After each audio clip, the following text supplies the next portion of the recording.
Sausan, and okay, it's started. Okay. Thank you, Sausan, for inviting me to join, and I'm very delighted I was able to be here in person. It makes it much more humane and interactive, and I hope that we have fruitful discussion. I'll try to keep the time and not go beyond. What I'll present today is based on a small section of my PhD research, and specifically on an article I recently published, which is based on fieldwork I conducted in the Bekaa for my PhD research between 2018 and 2019. So I spent 18 months conducting qualitative research and using ethnographic methods. I'll expand a bit more on that. But basically, to give some context, I know all of you are familiar with the Lebanese context, but it's important to kind of go back to a couple of key points, which have been the grounding foundation to my work. Having conducted research on the refugee issue for so long, since the beginning of the Syrian conflict, and having been involved in several projects and having also worked in the humanitarian sector, what I saw was quite invisible from the discussions, especially in the early days, was the discussion on labor and the intersections between labor and forced displacement, especially given the complex history tying Lebanon to Syria and the cross-border ties, and the history of economic interdependence that was strengthened and that was consolidated, especially in the 70s onwards, during the Lebanese war. And so it's very important to go back to this, because most of the, in the early days at least, the reports that started to emerge and all the data was framing the refugee crisis as if, also the term crisis is to be debated, but that's another discussion, as if it all started in 2011. And as we all know, this is not the case. So when I would be in the field, I've always spent time, growing up as a child, visiting the Bekaa and seeing people harvesting the fields, what I call in my paper the catchy sight of colorful garments, and these were invisible for so long. And so when the refugee crisis started, when the influx of Syrian refugees to Lebanon, to Syria from Syria to Lebanon started, these people many of them had links to Lebanon before, and they used to migrate on a seasonal basis, and they suddenly became forced migrants who are not recognized, obviously, officially by the Lebanese state. And so from that starting point, obviously the Bekaa is a very important location, given its links to Syria, its geographical proximity, but also given its the area, the biggest agricultural zone in Lebanon that feeds the biggest proportion of the Lebanese population, but also the Syrian population, which is also itself the area hosting the largest concentration of Syrian refugees in Lebanon, which is itself the country with the highest refugee per capita in the world. So the article that appeared in Migration Studies Journal, I titled it "Commodified by Displacement: The Effects of Forced Displacement on Syrian Refugee Women in Agricultural Sector." I'll explain in a bit why I decided to focus on gender in this article. And we can hopefully have a longer discussion about, why gender in this case. I will begin by explaining a bit kind of the overarching questions, some of the key themes I'll cover and discuss, and moving on to the more exciting part, which is the case study, and sharing the findings based on what I experienced in the field and what I saw, especially at a time when the data was quite limited. So luckily, in recent years, we have seen the emergence of lots of reports, even articles, scholarly work on the intersections between refugees and refugees' role in the agricultural sector. But back when I started the research in 2017, this was very limited, and I really faced a lot of challenges to find data. So hence my choice to make the data or create the data, or at least initiate it with that hope. So I'll try to keep the theoretical bits a bit brief, because it's always kind of boring, and also because we're trying to look more at the case study, which I I know is much more interesting to discuss also with you being, coming from backgrounds that where you have lots of also maybe knowledge or questions to share as well and exchange on.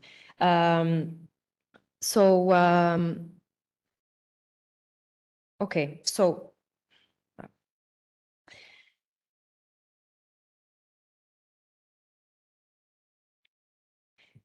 before I move on to the next slide. So there have been like lots of studies that have emerged tackling the implications of forced displacement, as I said before, but there was much less attention dedicated to the role of Syrian refugees as labor, but also specifically the role of women.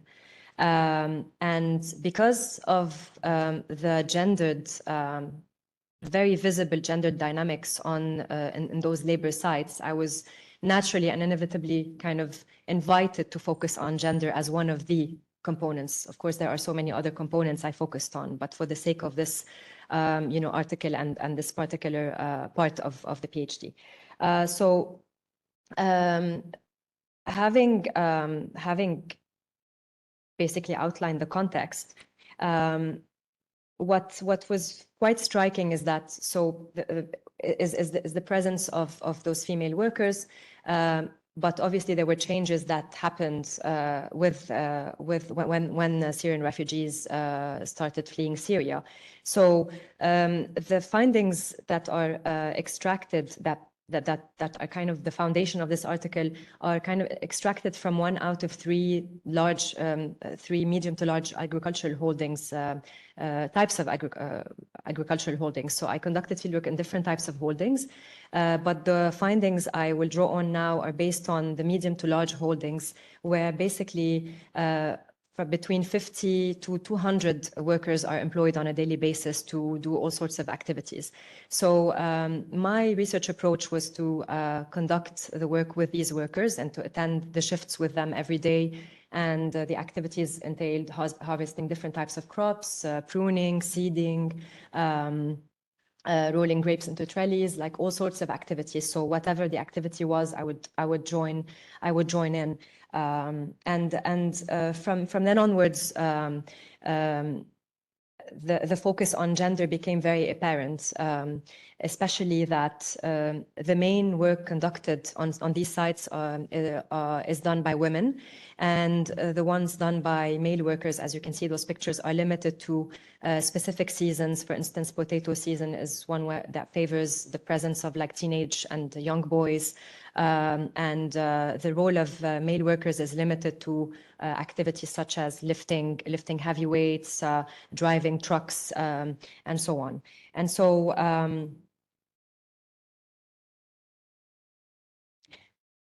these are a couple of pictures to give you some kind of so the work that was conducted by male workers is primarily work that is considered more skilled work, such as trimming, or تشحيل, trimming, pruning, and the work done by younger boys is basically, as you can see in this picture, entailing activities such as, picking and collecting potatoes and so on.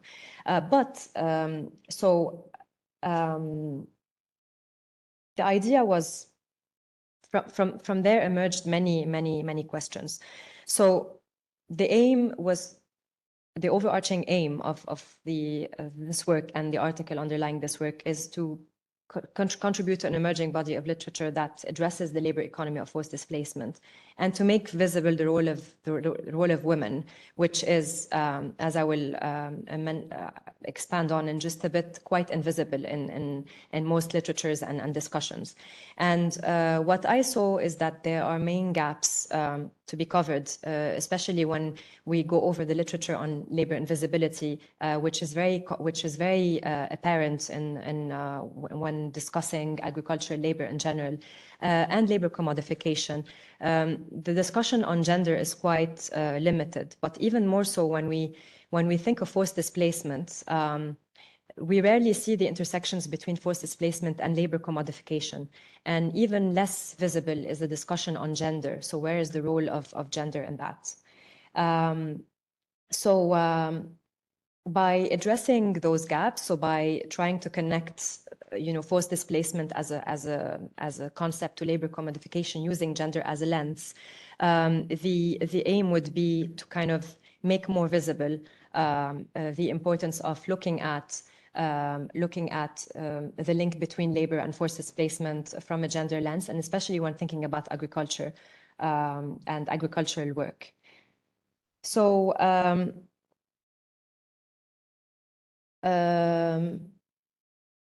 what I have found, knowing that I will expand on the empirical side later on, is that situations like forced displacement contribute to the exploitation of what I call an already exploited and migrantized workforce. The commodification of female refugee labor in agriculture was intensified after 2011, when these refugees became forced migrants.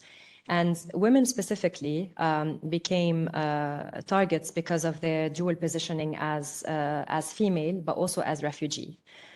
And the control over their reproductive and productive bodies is, in my analysis, situated at the blurred intersection between the private and the domestic sphere and the labor and the work sphere. And the example of the shawish system or the contracting system, which I will expand on in a bit, is a very strong demonstration of that kind of blurred intersection. And obviously going beyond the case study, so the exploitation of female refugee workers fits into much larger discussions about labor and displacement, but also about relations between capital and labor. So without going too much into detail about the concept of invisibility, it's important to mention it because there's always a seemingly contradictory relationship between labor feminization, which is quite of a common phenomenon in agriculture, and women's invisibility from the labor process. So whilst the reliance on women in agriculture is very long dated, their positioning within that sector is always undermined, and they are always portrayed in the literature, but also in practice as the hidden ingredient or as mere helpers. And this also feeds into discourses and portrayals of women as like victims or weak. And two main issues hinder their visibility.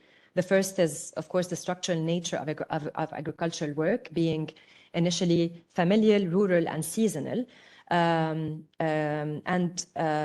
It also leads to the normalization of the stereotypes associated to them, associated or linked with gender. And of course, the devaluation of agriculture, both as a job and as a sector. And the second, which is obviously interlinked to the first, is the capitalist transformations that affected the agricultural sector and that contributed to it being migrantized. And this is a global trend. It's not just limited to one case study or Lebanon, as we know. And so the neoliberal transformations that have affected the sector have reinforced the invisible role, or like women's invisible labor contribution, limiting it to how much the woman can earn or contribute, whereas in fact, there's a huge reliance on women in the sector. So there's, at the same time, a growing body of literature uncovering the links between agricultural labor commodification and neoliberalism. And there is some relevant work on gender. And of course, there's also work that discusses the implications of corporate capitalism on segmenting workers based on different grounds, including gender, race, ethnicity, citizenship, and so on. And labor contractors appear as main figures in that landscape, even though their role goes back to before, like pre-capitalism in the 19th century. They became leading figures and kind of instruments of, they became byproducts of post-colonial societies and a mirror of this institutionalized corporatization that affected the sector as a whole. So starting the 80s, we have seen the rise in power of contractors.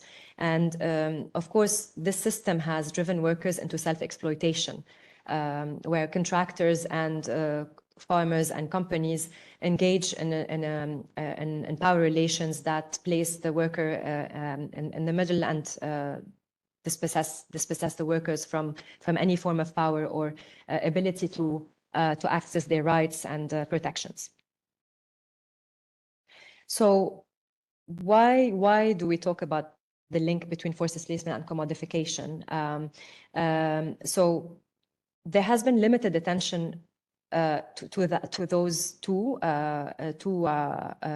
issues, but it's actually very apparent when we think of forced displacement and female commodification, especially in a sector like agriculture, because we know that refugees and asylum seekers are heavily employed in agricultural sectors because of the informal nature of this work, and it's not just Lebanon-based or Middle East-based. It's also a trend that we see globally, covering cases such as, in the US and in Canada. There's a huge literature on those areas in the EU as well. Like, for example, in Italy, a big proportion of the migrant labor force is actually comprises refugees and asylum seekers, and especially women. But even though this is the case, there's limited gender discussion of this of Syrian refugee commodification specifically. So when I started doing the research, there was, obviously there has been limited data on the pre-2011 order, especially there's limited data on Syrian seasonal migration within Syria, but also from Syria to Lebanon. But I found a couple of reports that were quite indicative and that, of course, were complemented heavily by the ethnographic and qualitative research that I conducted. So we know that rural areas were employment hubs for women in Syria. We also know that whereas the reliance on women in agriculture is quite strong, out-migration from Syria to Lebanon among women was much less than after the displacement, which is what drove the inquiry even further. So there's data about an excessive labor supply starting 2011, and 70% of women became employed in agriculture. So the data we have from as early as from the early days of the forced of the conflict in Syria, and so. It was also portrayed to be, the agricultural sector was portrayed to be more acceptable for women because they work in groups, so it's perceived to be like safer. But also important to mention that the reforms that were, the land reforms that were implemented by the Assad regime decades prior to the beginning of the Syrian conflict have also led to have caused a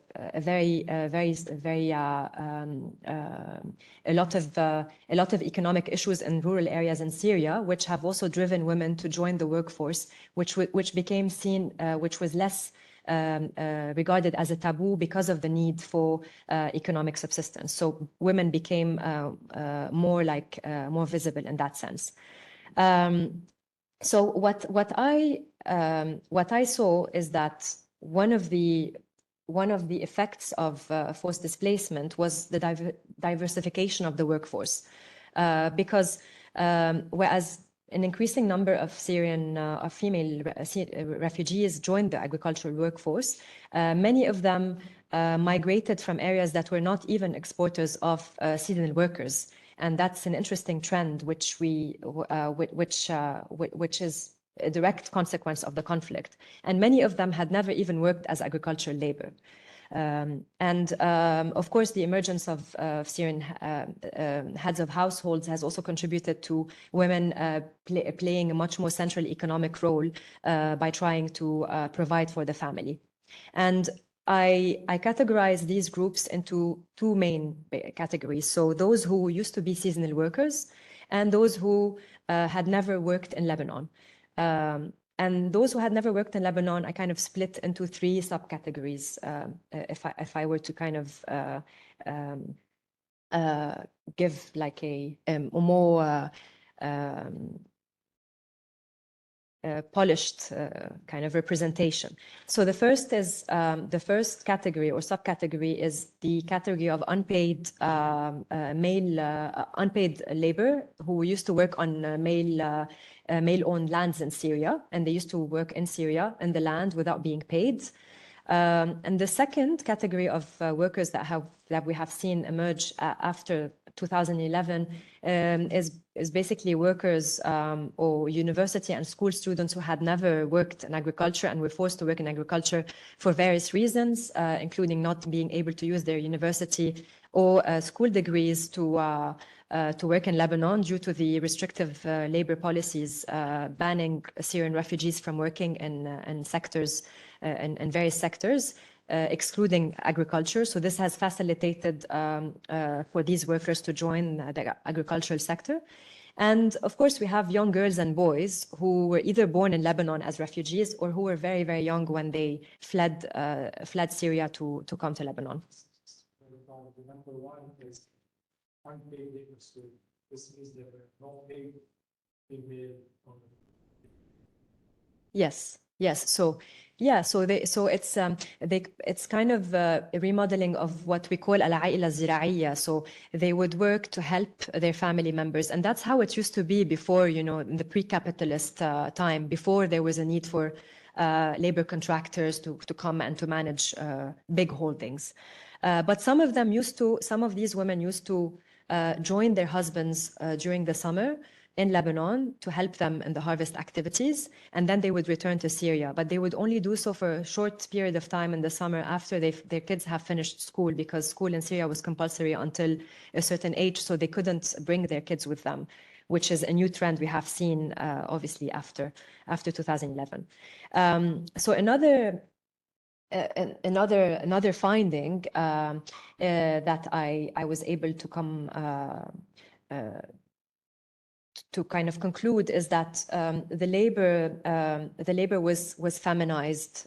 Some tasks that were considered male tasks were feminized as a result of forced displacement, and this has led to I borrow from certain analyses that convey this contradiction between patriarchal stereotypes of gender differences, assuming that certain tasks are made for men whereas others for women. And on the other hand, they debunk the existence of those exceptions that became more of normalized or more common, is that the interchangeability has been confirmed in the sense that women have been seen performing work that was reserved to male, and yet their work was still devalued because of them being women.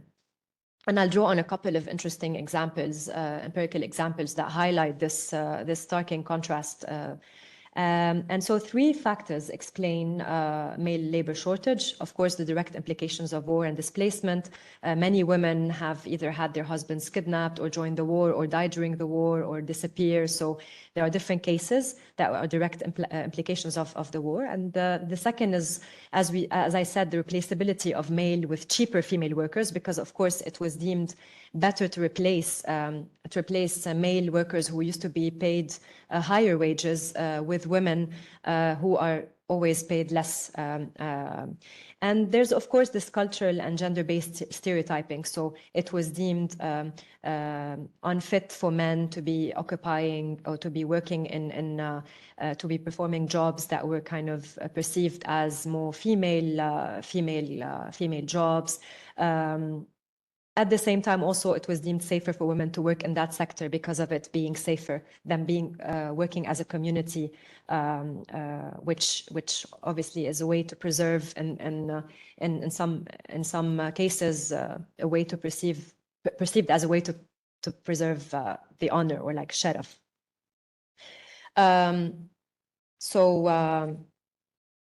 When it comes to the presence of male workers on these sites, as I said before, it was limited to kind of lifting heavy weights, so doing work that is perceived to be manly. And in some cases where skilled workers were involved, they were higher paid, and they were on demand. So as a result of that, women have have been experiencing unjustified pay cuts, being regarded as cheaper commodities. In some cases, if, let's say, a farmer or a landowner requests for some workers to join on a specific day, if the contractor brings male workers instead of female workers, those male workers would be paid as much as the female worker because the request was for female.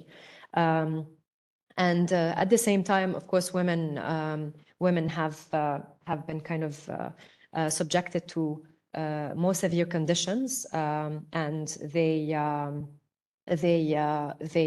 sometimes were forced to work less, but they couldn't find opportunities outside because of the nature of the system that they were the shawish system, which I will discuss in just a bit. So as an example, like sharing a testimony from a woman who said that the season that she was referring to when I was conducting fieldwork, there was an excess of labor supply. And so instead of hiring her more regularly, she was complaining about the fact that the contractors were bringing in more workers to do the work in less time. And so, as she says, this is good for the employer, but not for the workers themselves. And moving on to the shawish system, because this is, I mean, the system where we can really see the expression of those different forms of inequalities and commodification. So the shawish, also, we've come quite used to the shawish as a figure after 2011, mostly regarded as the camp manager, the refugee camp manager. But the shawish is historically a labor contractor, like or like a middleman who used to be in charge of bringing workers from different villages in Syria to work seasonally either within Syria or to cross the border to Lebanon. But of course, after the conflict in Syria started, the shawish suddenly became more than a simple contractor. He became a service provider. He became a camp manager. He became a security informant. He became so many things at once. And so as a result of his rising power, new forms of control manifested, especially that the majority of the workers are female. So the intersection between his role as a labor and service provider became quite apparent. So what would happen is that, especially the shawawish who used to work as seasonal labor contractors before the war, they became very prominent because of their connections and the strong networks that they have in the Beqa. In this particular example, there's also other cases in Akkar and other places. So the shawish would basically impose on the workers he would not give tents to refugees in his camp unless these workers provide themselves as labor workers. And so it became a precondition. So for most women and for most workers, even younger kids, they became kind of compelled to join the workforce to guarantee a tent in the camp, knowing that they could not afford to pay rents outside. And so this led to what I call the double normalization of forced labor and displacement. So as many women have said, those of them who worked before 2011 in agriculture, they say that they've never worked under such conditions. A woman from Deir ez-Zor, for example, says that they used to rent a land and cultivate it at their own expense, she says they were free to choose when to work and how long. So there's a sense of like loss of freedom and dignity associated with that. Another woman from Al-Hasaka, from northeastern Syria, says that the day she arrived to the camp, facilitated by the shawish, she had crossed the border illegally. She crossed the mountains for 6 hours. She walked with her brothers because they were at the age of conscription, so they couldn't cross the border to Lebanon formally. After crossing for 5 hours, and she arrived to the camp at night, and a couple of hours later, 5 a.m., she woke up to join the workforce. So this is just kind of an example of how bad the situation is for these people. And according to a shawish, one of the biggest shawawish in the region, who has been established in the Beqa with his family since the 50s, he also does say that the workforce who used to migrate seasonally before the war was consisted of people who were in need from very poor rural areas of Syria, and this has shifted after 2011. He says, I now have many girls who are educated but who were forced to work due to the situation, and some of them are working in garlic and onion storage rooms, as you can see in this picture.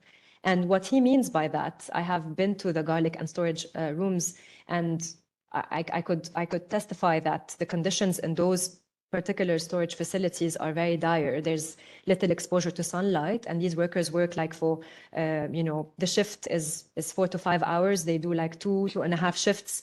There's no light, no exposure to sunlight, humidity, mold, all sorts of issues.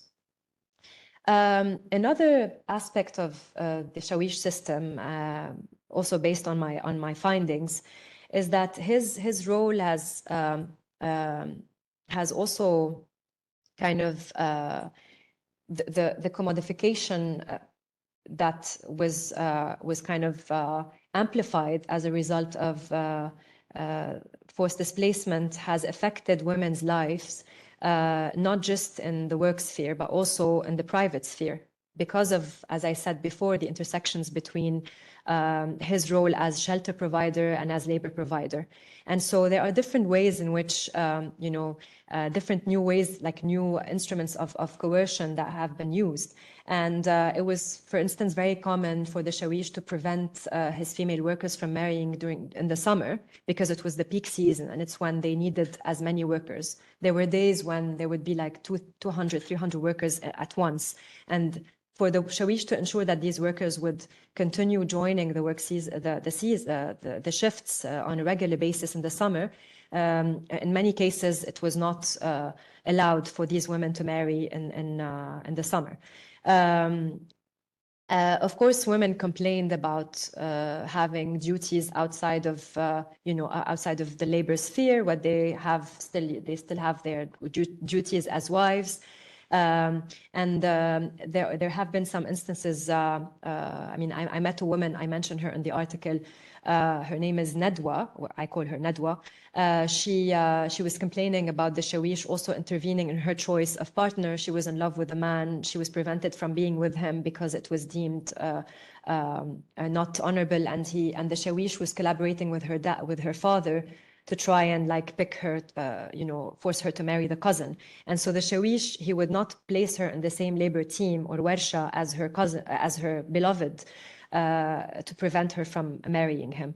And so obviously this reinforces this patriarchal power, through control of sexuality, movement, and economic opportunities. But at the same time, the workers have found ways to cope with the hardship they experience in the field, and so they kind of sometimes use their femaleness as a work evasion strategy. So they know that they cannot access private facilities if they want during their menstrual cycle, or even in general. So what they would do is that they would use the fact that they need to be in groups because they're women, to go and take a break and extend their break for as long as it takes. They sometimes get punished, but then of course, because they are needed, they would use that as a strategy. So what do all these findings imply? So, I mean, despite women performing work that is obviously not what is represented as very easy or not demanding, women's bodies are treated as cheaper and weaker commodities, and that is based on obviously a reproduction of patriarchal stereotypes, reproducing gender differences. But obviously this also leads to kind of a vicious circle of segregation and abuse, which characterizes labor-intensive work. And there are cultural barriers and societal perceptions that hinder women from being able to step up and evolve within agricultural chains. But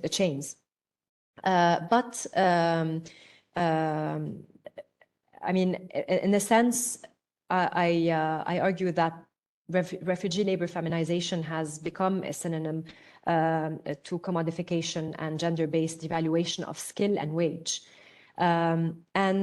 This causes a spillover effect in the domestic arena where women are kind of feeling entrapped in between the work sphere and the private sphere.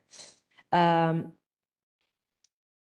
I ask why you use the word body specifically? Yeah, I mean, that's a good question. So I use the word bodies because of women's laboring bodies, and I work on this kind of intersection between their reproductive bodies, being seen as mothers, as life bearers, but also as labor bearers, and productive in the sense that they are producing, and yeah. So yeah, for maybe hopefully to open up kind of the room for discussion. What I kind of conclude for now is that forced displacement has highlighted the intersection between commodification, invisibility, and gender, and the intersecting boundaries between gender and capital are also kind of very visible, and they remind us of how migration regimes are also shaped in ways that play on these boundaries. So working conditions also mirror more broadly the structural problems that are inherent to labor contracting systems in general, not just in this particular case study. And so in that sense, forced displacement has only kind of reified or replaced at the forefront discussions of of how we can think of migration systems and labor contracting systems as reinforcing the issues that issues of inequality and issues of abuse affecting the labor force. And I guess the situation of forced displacement is a good invitation to allow us to think about how we link conversations of labor systems, refugee systems, and gender systems. Thank you. Thank you.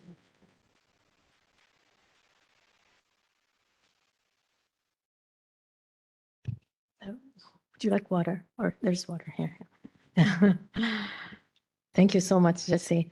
I'm supposed to be a discussant, but I think I want to open the floor for questions and comments. But I have a couple of comments to start with, just because I spent time in the Beqa and I actually interviewed in some of my work on early marriage, and I think also some of the work on child labor. I interviewed adolescents who worked in agriculture and who were at the risk of getting married early. You mentioned in your article that the peak of the production years for these women agricultural workers, or female agricultural workers, is between 15 and 18, and this is the age group that I actually mostly worked with in my research.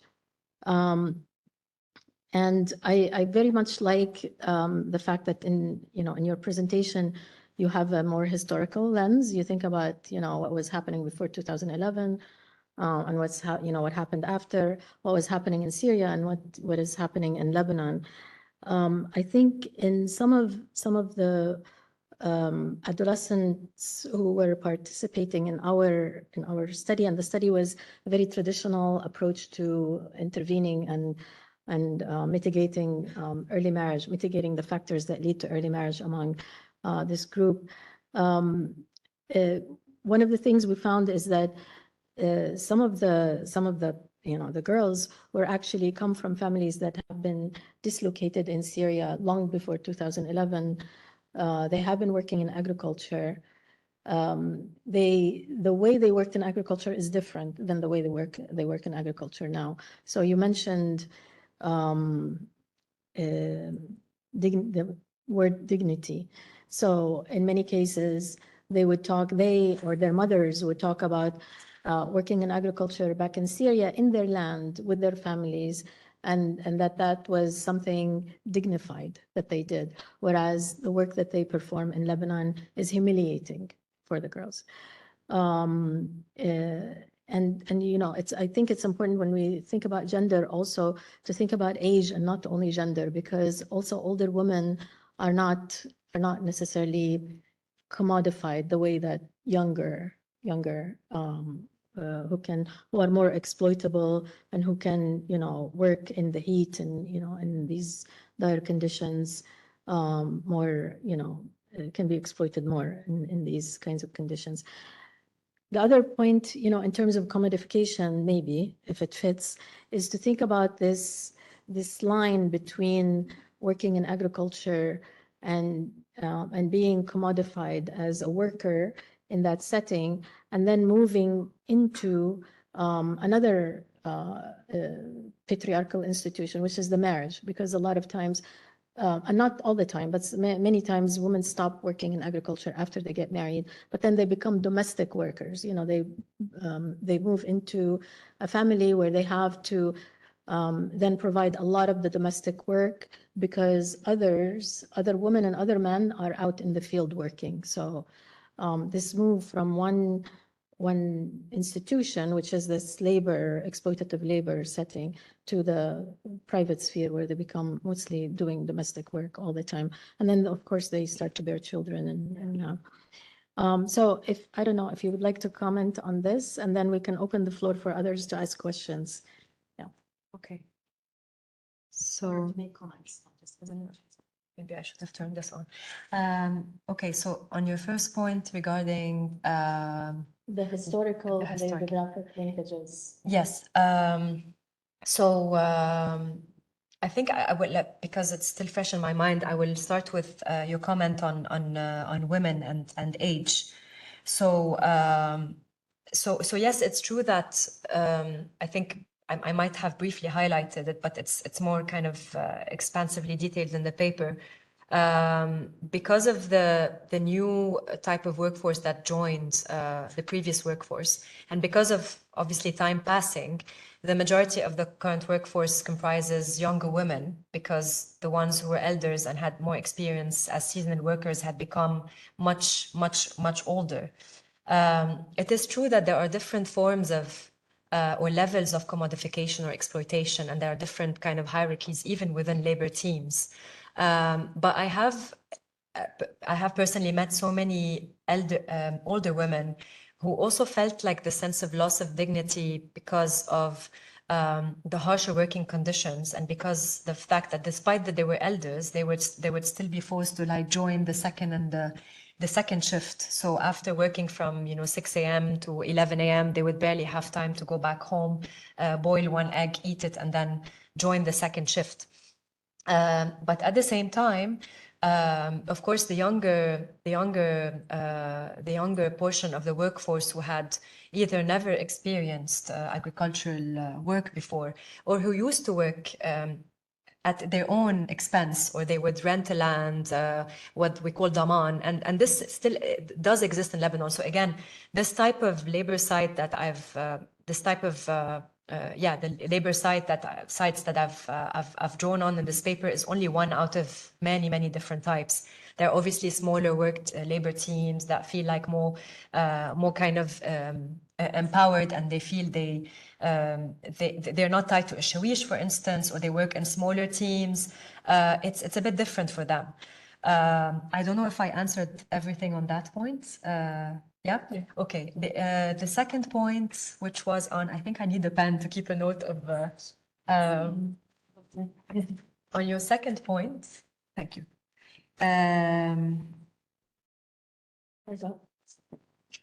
Does anyone remember?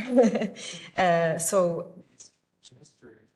it was moving from the agricultural patriarchal institution. Yes, yes, yeah.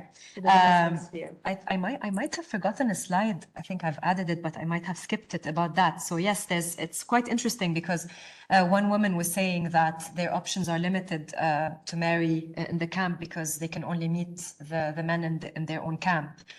because they obviously cannot go out, and they cannot leave the confinement of the labor site, which is itself also limited to the camp, because all these workers technically come from the same camp, and when they do not, it's just a few camps where the Shawawish know each other and they fill the gap where needed. So one of these women was telling me that they're running out of options because there's very few men left to marry. And then I said, but you never know, by marrying, you would be escaping the Shawish, but you never know, you might fall in another trap. And they all laughed. And they said, yes, it's true. Like, our life is hard from start to finish. But even for those women who decide to marry, marriage is for most of them seen as an emancipation, as a sign of, empowerment, where they can perhaps play on their status and use their status to also evade work, or maybe claim ownership over their bodily needs during the menstruation cycle, or when they're pregnant, even though some of them are forced to continue working while pregnant because they have to work. I've seen pregnant women at 9-month pregnant women who are still on site working, almost collapsing from the heat as well. But for them, even that, they feel that they can claim it more strongly, and they can defend their case in front of the Shawish. So it's as if there's like the segregation between women who are still single and who feel like they have yet to marry to become more empowered, to ask the Shawish, oh, today I need a day off, or like, tomorrow you cannot take me to this site, I want to go to this other site. So there's ways of negotiating their way into it. But of course, some of them end up also entrapped entrapped in marriage, especially those who are forced to marry partners they don't want to marry, which is the case of many of them. So I went back to the slide because it links to that. So in that sense, the field, even though it's of course the site of the very site to exercise power over these women, it's also a space for them to socialize and to kind of escape the camp, being perhaps the only site where they can have or engage in social relations and confide in each other and overcome the hardship of displacement. Many times we'd just be harvesting and they would start talking about how it was for them in Syria and how it became. But despite this hardship, they like to be out in the field to, enjoy nature and just be a bit away from the confines of the patriarchal system that is kind of reproduced also in the home place. So despite being under it with the Shawish system, they still find ways to navigate it. And when the Shawish is not around, they start mocking or joking or even parroting his words, turning it into jokes. So I think these were kind of the things that we don't see immediately, but that kind of develop in between or within. Yeah. Thank you, Jessie. Can you, for the video, if you can please turn your microphone. If anybody wants to ask a question, please. Am I being heard? This is Yeah, it's fine. okay. Thank you, Jessie, for this very interesting presentation and very interesting work. Like Sausan, I too did a large study on child labor, gathering actually information on 4,300 kids who were engaged in child labor in the agricultural sector, Syrians in the Beqa.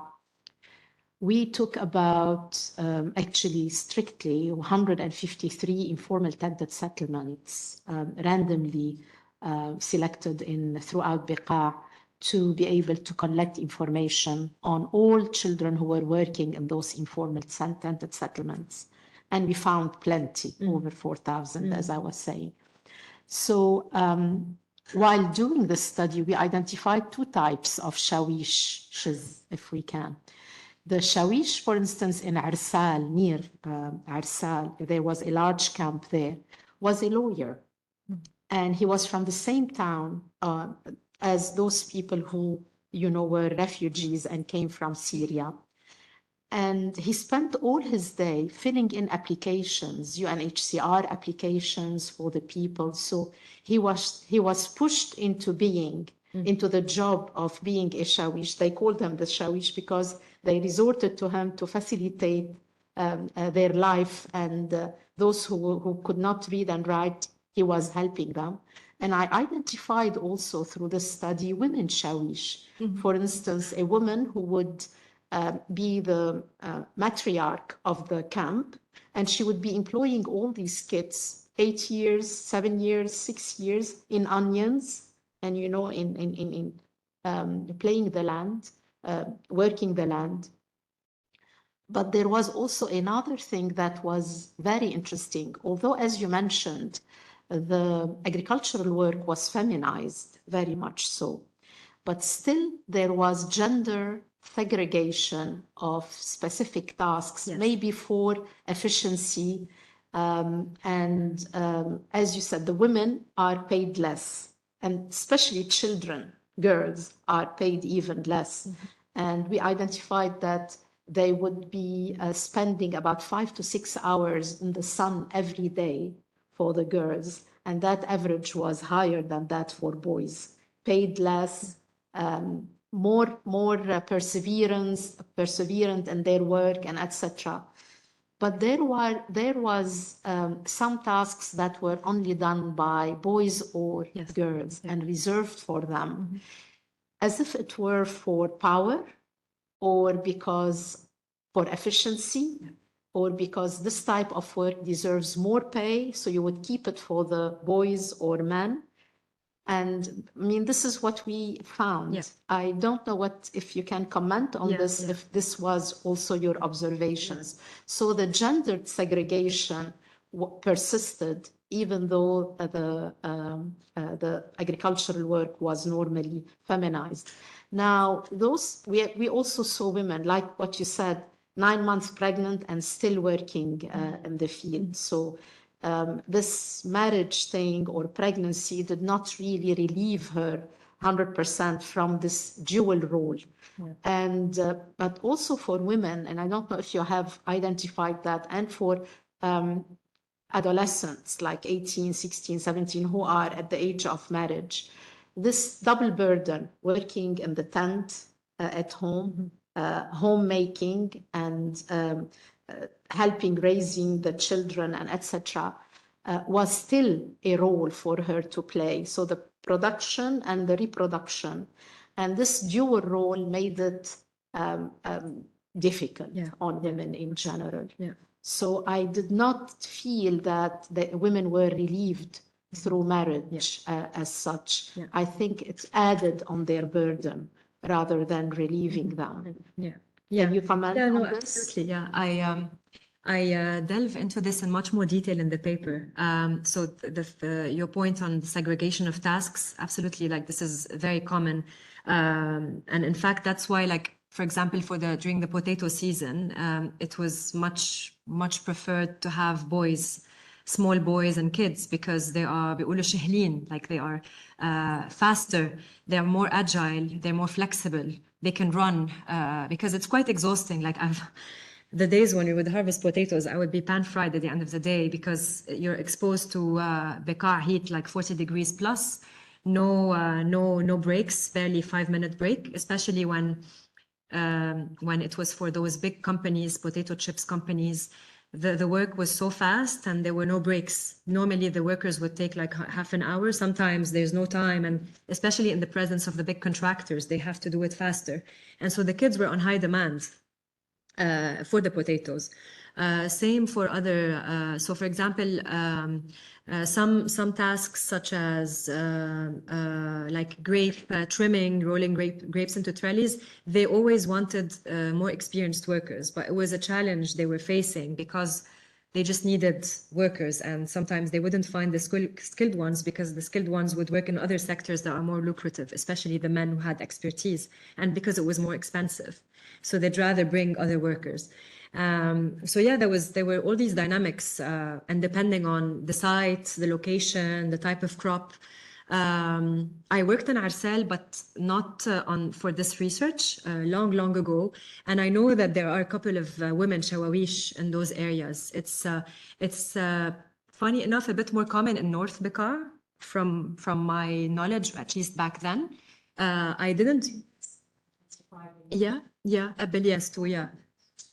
Smaller, yes. So exactly. So I think, yeah, I mean, it's more relevant to talk about this level of exploitation when it comes to the medium to large holdings reliant on the shawish system. So that's why I'm very careful to say that it's for this particular case, because it cannot be generalized. There are so many dynamics and it keeps changing. And also the shawish, as you say, you mentioned that the shawish is a lawyer and he was kind of induced to becoming a shawish because he was seen as the authoritative figure. There are some, I mean, the goal is not to demonize the shawish. I started off doing the research being like, a bit kind of having my own statement on the shawish, but soon enough, you discover that in many cases, the workers, they confide in the shawish. They need the shawish to protect them, to negotiate on their behalf. There are good shawawish, bad shawawish, like everywhere, good humans, bad humans. Or like, in terms of good and bad and the action, and the consequence on humankind. But there are also shawish who are not engaged at all in the labor activities. So are just managing the camp, and the workers are free to go work wherever they want. Whereas yes, they're job finders. They take a fee. So they're like they take commission. Yes, they always take a commission fee. So so the paper was not really on the shawish system. I've done other work on specifically the shawish system, which is yet to be published. For this one, I was focusing more on the gendered kind of dynamics. But the shawish system in and of itself is very, very complex, and there are so many types of shawish.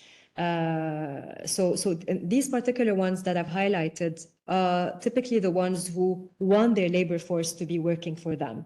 And they've had issues when they have seen some of their workers go to the south because it was better paid when there was still a south and olive trees no longer there. But yeah, it was much more lucrative for them to go work in the south. And so when they work in the south, they would get punished. So when the shawish would know, he would reduce the payment, or he would just give them a fine, ضريبة شويشية. Very kind of interesting findings to see and reflect on.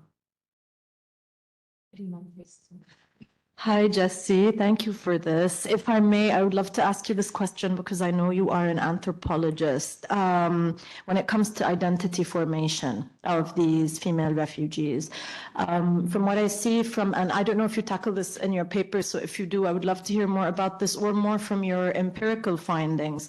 But when we look at, I think, seeing the identity formation of these refugees, we see maybe these three broad headings. We see refugee, we see women, and we see laborer.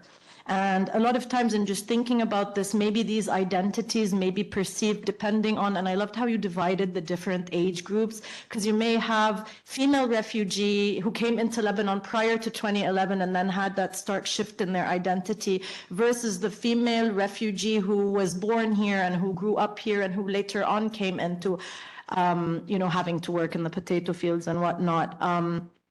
So I was wondering whether, again, these identities, if they're contesting, but also at the same time, I feel like the three of them are stigmatized, and the three of them akid do intersect. But in terms of the stigmatization, I was just thinking, hearing from your presentation, when we think, as you mentioned, of refugees, of lack of dignity, we think powerlessness, we think subjugation. And I think that across each three of these identities, we do, as much as we don't want to acknowledge it, but we do perceive it and we do understand it as being felt. So I was wondering whether, if it's not in your paper, if you'd be happy to share from your empirical work a little bit about the identity formation of these female refugees and how you came across that. Yeah, thank you, Rima. That's very Interesting question. So yeah, I mean, as you say, they are quite intersecting, like these three categories, but it depends on who we're talking about. So when it comes to women who were seasonal workers, like a lot of there was a lot of discussion, a lot of reflection on what happened when they were displaced. So it's quite complex because it's about the relation to the land, to the soil. So in many ways, the Bekaa, for instance, reminded them of back home in Syria, but they would always say, like in Syria, back home, the soil was better. What we harvested was much more, the crops we harvested were much better. Like some of them worked in lentil fields and cotton fields, which is not the case in the Bekaa, for instance. They would say like the soil is richer. So there was always this kind of reminiscing back home in Syria. And I mean, back then they didn't even hope that they could return. Some of them have now returned to visit. Others have moved back. Others maybe are hoping to. But it's this kind of relationship to the land that they've lost, and trying to. I've kind of written about this in other places. This relationship of kind of the relationship to the Syria, but also their longing to reconnect by working in the field. For those who were born in Lebanon, it's a different relationship. Like there's a sense of identification as like we are refugees. Like we don't want to be here, but we have to be here because we were forced to be here. And the stories or like the hope of that they would one day visit home is manifested differently. And in that sense, there's kind of a discrepancy between those who have been able to experience what it's like back home versus those who were born in the refugee camp or settlement that is not recognized as such. And this also very much differs. I mean, so the big difference between the elders and the younger ones, but also the teenagers who were at that age when they were on high demand, so between 15 to 25. These were experiencing it quite differently because they were very they shared a lot of anger and resentment towards the situation that they were facing. They talked a lot about bad hygiene, sanitation, being forced to work, having dreams, having started degrees.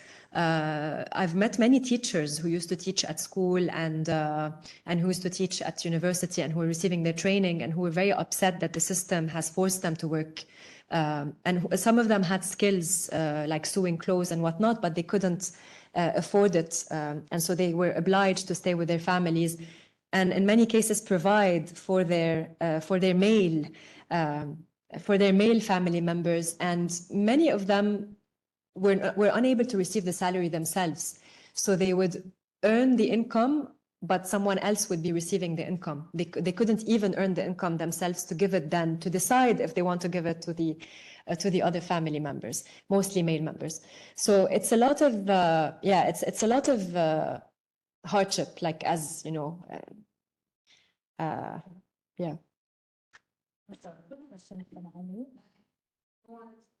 Oh,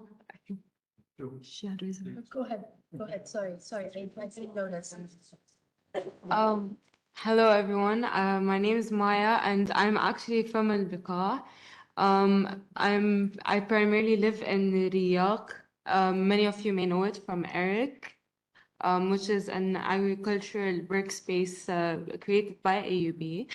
And my mother is from Barilies, which is basically on the main road to and from Syria. So I've had my neighbors are Syrians. My family members are farmers. So I've gotten like a lot of experience, and I've come to understand more from what you said.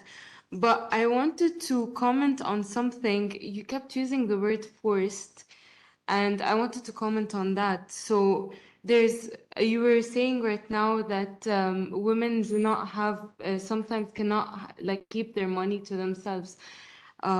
So basically, From what I've learned, being in Al-Biqa and being around those Syrian refugees, is that so many of the women in those households are forced to work by their husbands, their partners, their fathers, family members, their older brothers. Why? Because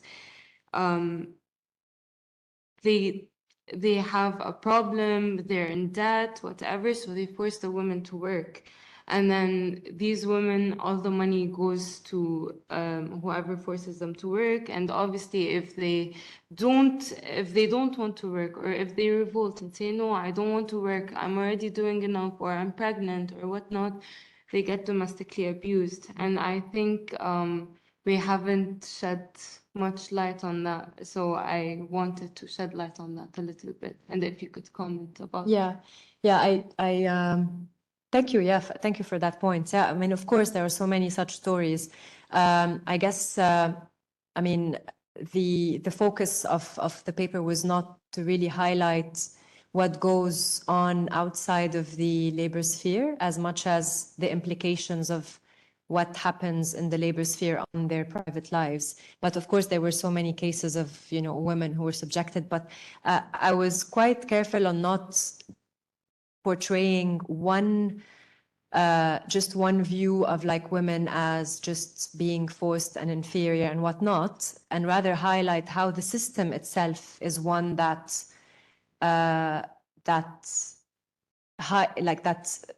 imposes on them to be subjectified or commodified in certain ways. And yeah, so I think, I mean, yeah, it's quite of a tricky one because it really depends on a case-to-based basis. It cannot be generalized, but it's true that many women, of course, are, dealing with very tough situations, and they are forced in many ways. But of course, not a trend to be generalized across situations. Yeah, I just want to mention you cite a paper by Shaina Sajetian, who also did ethnographic research in Dr. Jessie Nassar's paper. She cites another someone else who's an anthropologist who did research in Biqa, who focuses on indebtedness and how women become trapped into this cycle of agricultural work because their families become indebted to the shawish or to the landowners, to everyone. But please go ahead, Ali. Thank you very much. Very interesting presentation. First, there was a question that came up. When will they leave our country? Any answer, any idea when? Maybe. Sorry. You don't have to answer it. Someone? You have any dates or whatever? No, okay. On a more serious note. I'll choose not to comment on this. No, I mean, this. Sorry, I have to interrupt. The problem is, again, I think I must highlight it. We often forget that. I mean, I start the article with this kind of anecdote about how when we eat our food, we don't think who harvested that food. And when we think of who harvested that food, then we think, is it something that we can do as a country? Is it something that we can offer? If we can be fully self-reliant, then perfect. But then this is obviously the problem of the general problem of it's the whole system that reinforces our need to exploit a workforce that is considered cheaper and that is considered lesser than. And so let's just think about what we do as Lebanese or what we do as general human beings if the migrant force that is the engine of the agricultural sector specifically, what do we do if we don't have them?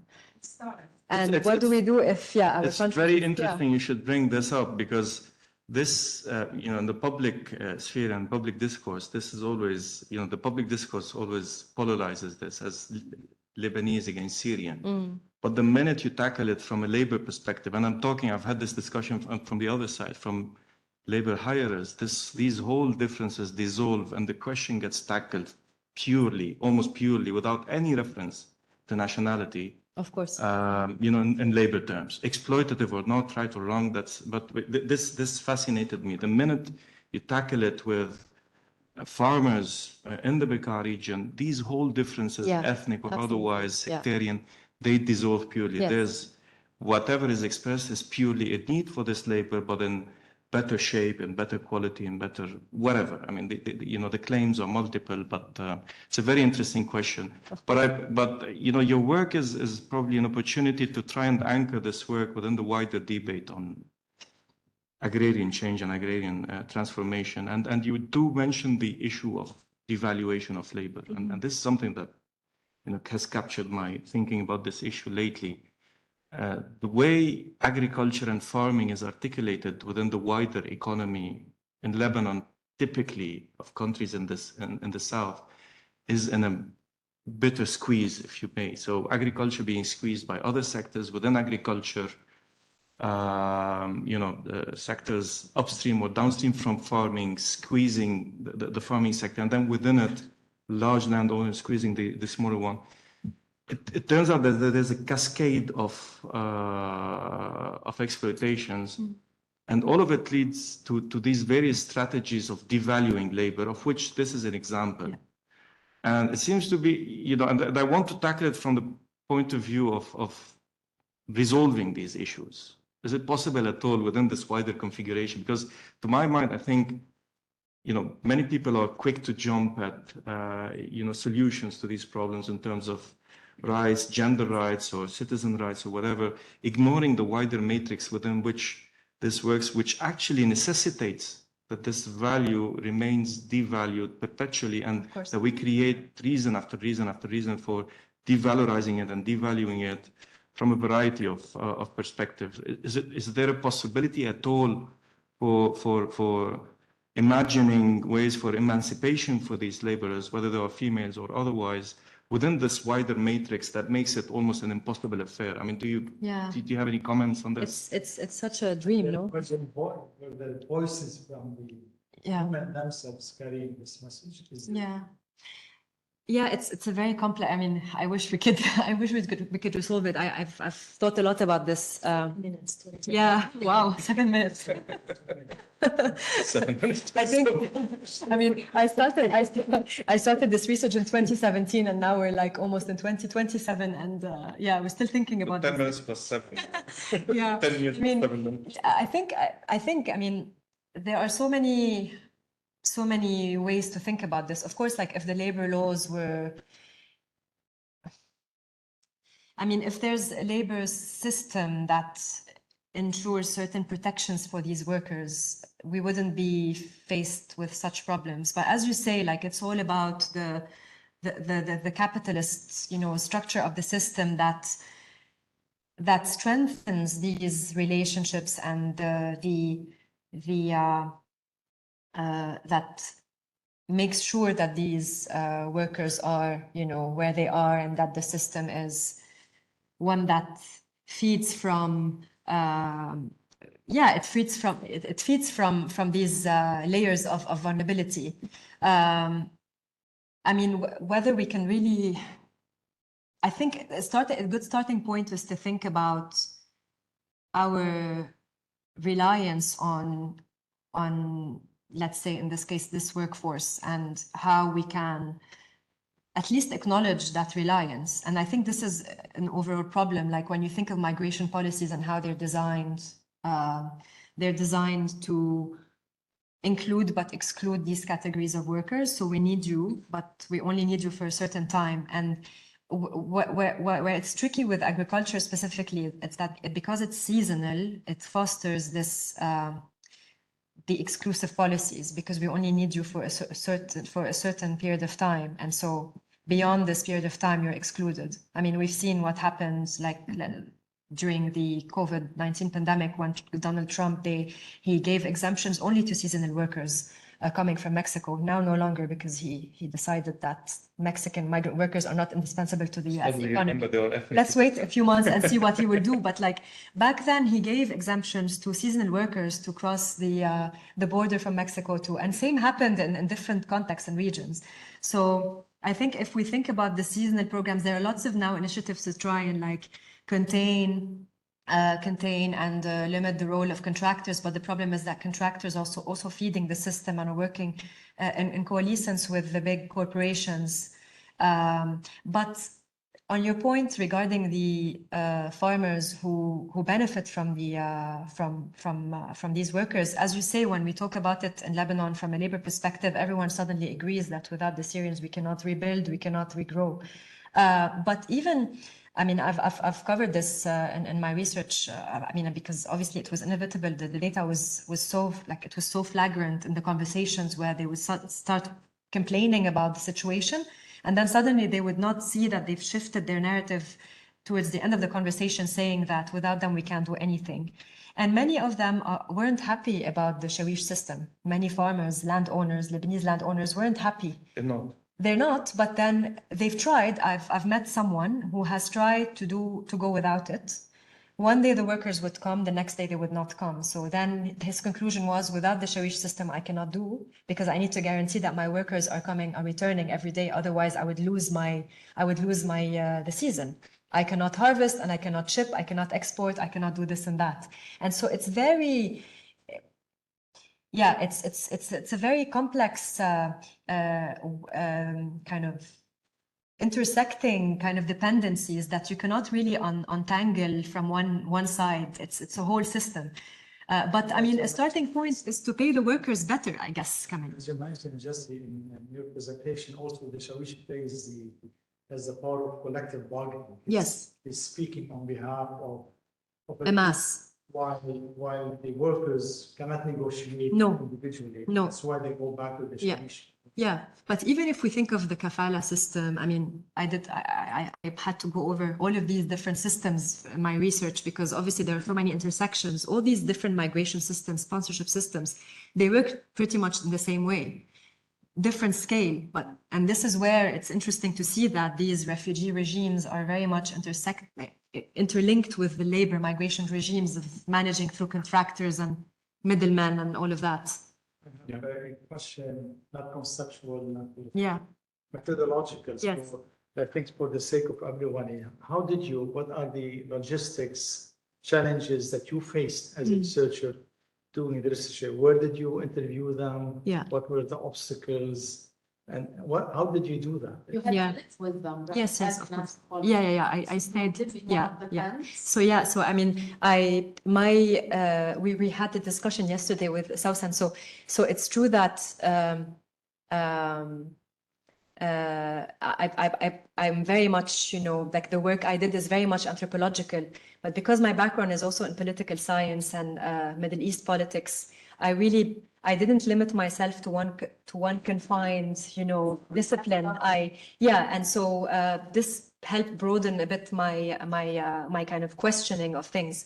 When it comes to the challenges I faced, I mean, I'll first talk about the opportunities that I was. I think the quite fascinating thing about the work was that the circular nature of networks has led me from one place to the other. And it was really the power of networks. So I would meet a farmer who would then connect me to another farmer. And then I ended up meeting with one shawish. This one shawish thought I was visiting as a one-off. They thought I was an engineer. Then bit by bit, he would see me every day, come back at 5, 6 a.m. Like, what is this woman doing? And I think being a woman has helped in that sense. The same way these women have used their gender, I was seen as less threatening. This young woman was just coming and helping those workers pick, and like, are you sure you want to do this work with us? So I think building trust obviously takes time, but because I was persistent and I was there with them, they saw me every day to a point they then got used to me. And when I would not show up and I would be with another warsha, they would tell me like, where are you? So it was really from one place to the other. One challenge I faced, one challenge I faced was actually with the Lebanese who were quite threatened that I was there working with the Syrians. Like, who is she? Like, oh, be careful. They had to, in one of the domains, they had to hold a meeting, like a general assembly with the workers. And they told them that there's that there's a Lebanese woman, be mindful, do not share, do not talk about anything. Everything's great here. Or like they were afraid that they would share with me things about their living and working conditions, but it was too late. You know, I had seen it from day one, obviously, and they had confided and they had opened up. And I met with them outside of the work. Some of them invited me to their houses. I stayed with one person, one farmer. But when it comes to the women, it was obviously even more difficult to get them to be in a private setting in their houses and tents. So it was kind of safer, so to say, when I was with them in the field, and we would find ways to kind of, for them to share and open up, and then obviously build relationships with them, and to a point where they would come and, like, you know, share with me some concerns, and yeah. Trust. Yeah, building trust. Thank you so much.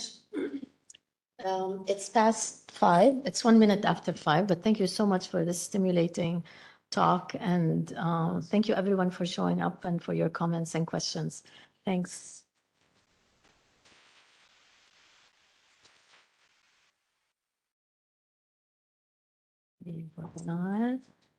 That was great. Thank you.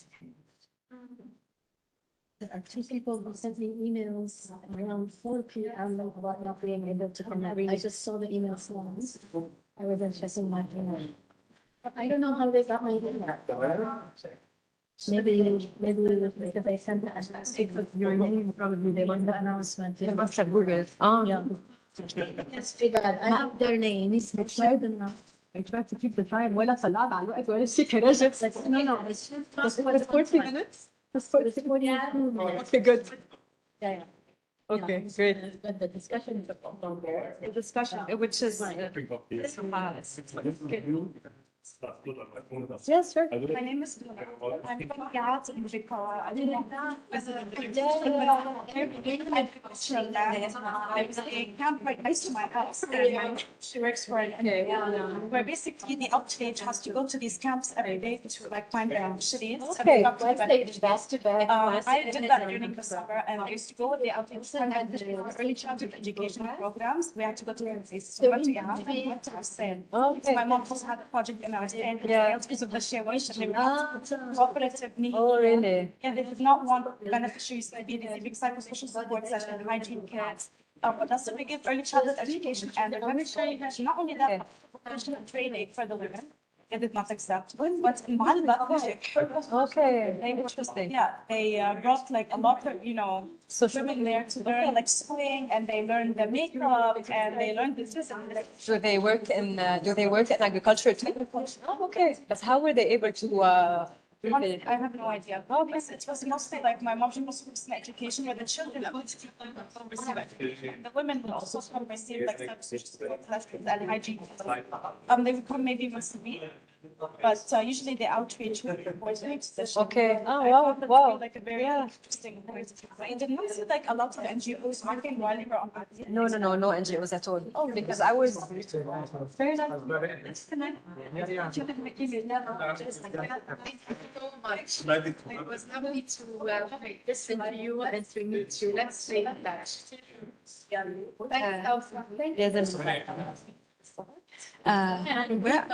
أنا برمت كتير. I wasn't in. لازم. How do I see you? Very interesting work. I think, the issue that you point to first, I think your work will benefit a lot by leading into this whole debate on metabolic risk, separation of consumption and production, and the way labor is made invisible, all of them in the service of agrarian capitalist economy. I think that's I mean, there are so many different ways in which you could develop so many applications. Because I guess this one, it was one of the questions I had, and I connected to data with obviously I had to limit my focus, but this would be great. It would entail a lot of research. I have relations between those companies and Syria. Yeah, it's, This is something, and I personally work in the community development program. I'm trying to initiate research on these. صراحة أنا I've had the opportunity to do some field work a year ago. Even my farmers in Nepal also, their perspective is different, probably because it's different setups together. So transpired يعني يكون besides the issue of purely labor terms, is also the way the bargaining power of probably the Shabish at the center of it. Bargaining power of labor, the way it has improved. دفع especially on the I think the agencies played a big role in perverting, developing the incentives of the labor market. All this financial aid coming to laborers of a variety of camps, probably in different ways in different places, has probably strengthened their bargaining power. Ask for higher rates. مين عم بيستفيد في قلب الأرض؟ طبعا بيزيد البيزنس بالشويش. وهن ما بحيثهم أنا بتفق معك. هو he's a broker. The workers never deal with the contractor اللي فوق الشويش. Never. And usually like الشويش أوقات بياخد كثير أكثر زيادة كل شيء ما حدا بيعرف. أوقات مثلا he doesn't keep track. يعني الworkers بيقولوا طب أنتم بتعرفوا شو إلكم عليه شو عليكم لا ما بيعرفوا ما بيعرفوا. Probably what you're saying does not contradict with what it's probably يعني balance of course the patience. All the new figure which is because كمان من quality of قبل هذا more skill يعني هلا صار من وين ما كان عم صح هيدا كثير I got it out the labor market has got messed up. صاروا مين ما بيعرفوا اقتصاد لاني بس انا زعل العريشه انا هلا مزدي والconditionalities aid agencies are playing a bit quite a big role in some places actually بس معناها كثير يعني ايزان يعني this the pay شوقت بلبنان السوريين كانوا يقبضوا دولار يعني صار في ديفرنشال ما كانت عامل شيء $4 قبل الفالويشن كانوا يقعدوا $8 فكان كان يدفعوا مثلا اوقات $10 $15 حسب الشرحه هلا اكثر very interesting. Great. لا اكيد ايه هذه الايميل intersect a lot so probably I'll be in touch soon. انت based in where? Yes. So doing different things postdoc ولا faculty? لا مش postdoc I'm a research associate لا عشان start another PhD بس إذا I always try to keep working on the research حتى لو تعبت يلا great excellent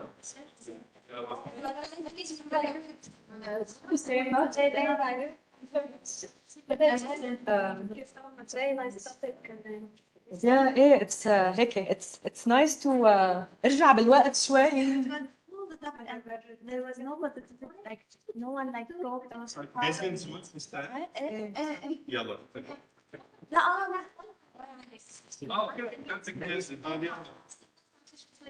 see you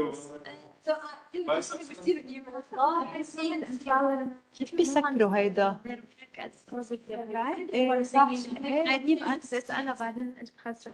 Actually I work as an environment thing. ايه لا هي البيبر يعني صراحة it's very hard to kind of summarize a 40 page almost paper into like بتصيري تحسي انت ما there are so many nuances بس انه ما كيف بدي طفي هيدا الشيء. Are we still on? Format. Just published just to give us space. انه يفلقونا بقى. Yeah, exactly. But at the same time, I want to learn more. I'm like, okay, how do I do it? لا وكلها